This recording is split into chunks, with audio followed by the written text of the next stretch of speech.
Hey guys, Matt, Nomadic Native back with you. Thanks for tuning in. I didn't intend to make a video today, but I was back here cleaning up the RV from some of the projects that I've been doing here recently and vacuuming and stuff, and something popped in my head that it was a video that I saw a while back that spoke about what happens when you have a fire in a Class A RV, and it discussed the time that you have to get out before you burn up. And I thought maybe that was a good topic to talk about this time of year when, I'm getting ready to go on our first camping trip here. So maybe that's something good to think about right now. And there's a couple questions I think probably need to ask yourself, and we need to ask ourselves about having a fire in an RV. The first thing I thought about was if it was nighttime and we were back here asleep and there was a fire here in the RV, where would that fire most likely break out? And I thought, everything seems to be centered around that kitchen area. That's where all the propane goes for the stove, and for the hot water heater is under there. The heater is under there. The refrigerator is there. The high current electronics is there with the microwave. All that stuff. It's all right there.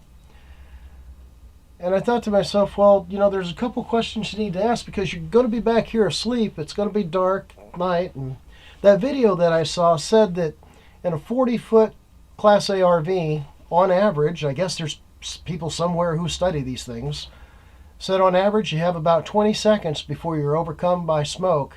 From the time you woke up by your smoke alarms, you have about 20 seconds before you're overcome by smoke to get out of the RV on average. 20 seconds is not much time. I don't know how truly realistic that is, but there are a couple of questions that I think are important to ask, and the first one is probably, where is the fire extinguisher? Let me show you where our fire extinguisher is. Now remember, I'm back here in the bedroom, and the kitchen is between me and, the kitchen's just right there. So here's where our fire extinguisher is. Okay, let's walk right through here. Coming out of the bedroom. Okay, we're in the kitchen and the dining room area.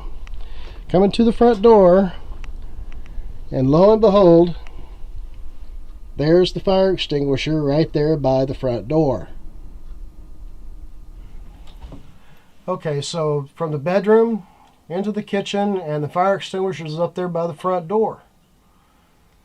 Well, I see a problem right there, don't you? What if the fire's too far gone for me to get to the front door? I'm back here in the bedroom. Well, we have this fire extinguisher back here in the bedroom. Now, maybe this one isn't quite big enough. I'm thinking maybe we need to upgrade this. But it's the same size as the one up by the front door, and it's got a gauge on it so I can see that it's good pretty easy. And we keep that back here in the bedroom. Now, the second question I think you need to ask yourself is, okay, what if there's no way for us to get to that front door? We still have to get out of this RV with our lives. How do we get out of the RV?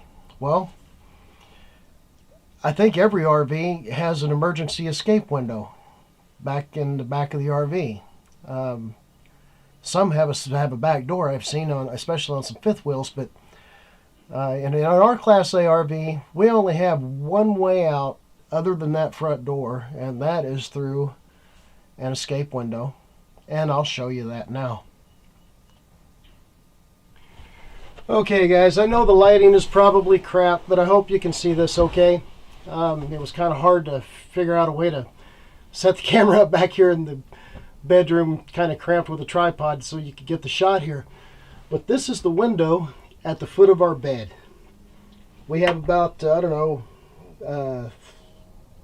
feet to this counter. This counter is probably, 14 inches wide. And then we have this window, and it's a pretty good sized window. Pretty tall, pretty wide. It's got these two red handles here and a big exit sign on it. your RV probably has something very similar. But let me ask you, does your exit window, is it on a hinge and it just swings out, or does it come completely off? Is your exit window like ours with the rubber gasket around it, or is yours one of those frameless windows, and have you figured that out yet? Have you ever opened it? I've not opened this one for at least 4 months. So if you haven't opened yours in that long, or you've never opened it, never tried it, I want you to listen real close to this sound. Okay? Listen. Did you hear that? That's how that window opens. Is yours, can you open yours, or is it stuck? When I first opened this one, when we bought the RV, it was pretty much stuck. I had to really push on it hard to get it to open. Now let me show you something else that you probably ought to think about. It's going to be nighttime, place is going to be full of smoke, and you're expected to get out of this window. See this lip right here? This is pretty wide, it's all metal. Pretty far down there. The way you're supposed to go out this window is feet first, belly down. And you're supposed to have enough time to throw a blanket over this lip so that you don't leave body parts on this window as you're trying to slide out of there. Okay guys, the RV is level in my driveway at the moment. I'm standing underneath my exit window, my emergency exit window in the bedroom. I'm 5 foot 10.5 inches tall. The window is up there. 5 foot 10.5 inches. Window's up there. Okay, let's go back in. Okay, so that's what you're supposed to do. You're supposed to get woke up, I guess, by your smoke alarms. It's dark, it's nighttime. Coach is feeling full of smoke. There's a fire in there. Smoke alarm's going off. You're supposed to be able to grab a blanket and throw over the edge of that window so that you don't leave any body parts as you're going out, feet first, belly down, about 6 to 7 feet before you touch ground. Okay? There's a few things that I think you really got to consider. I know that we're going to have to consider them. First is, I've seen some of the windows in these RVs, these things that they're calling escape windows. And, there's no getting around this. There's some pretty big folks out there. I'm not trying to be funny. I'm trying to actually, think this through. Are you capable of getting through the window? That's something you really got to ask yourself, I think. I know I got to ask myself that going forward here. I'm not that bad so far, but I am 50 years old. I'm not getting any younger. Okay. Another thing I think you have to ask yourself is, like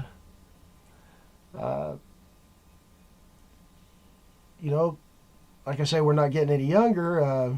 Some of us, I'm 50, some of us a lot older than me. My wife is about my age, and she's dainty already. I can imagine her in another 10 or 15 years trying to get out that window, and how worried I'm going to be about that. So, these are things that, and like I said, I'm not trying to be a smarty pants. I'm not trying to be funny or rain on anybody's parade or nothing like that.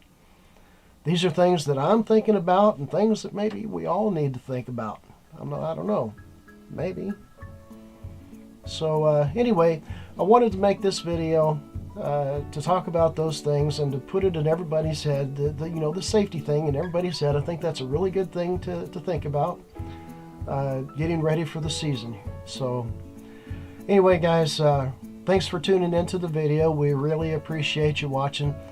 If you're not a subscriber, we invite you to subscribe and follow along. We've got some pretty big plans coming up. I won't talk about it now, but there's some big plans coming up. I'm not doing all this work for my health. Everything I've done to this RV, not doing it for my health, guys. Must be something in the works, right? So we look forward to that. If you have any questions or comments, please leave them in the comments below, and I promise I'll try to get to you just as quick as I can. Thanks again for tuning in, guys. We really appreciate you watching the video. Y'all take care. We'll see you soon.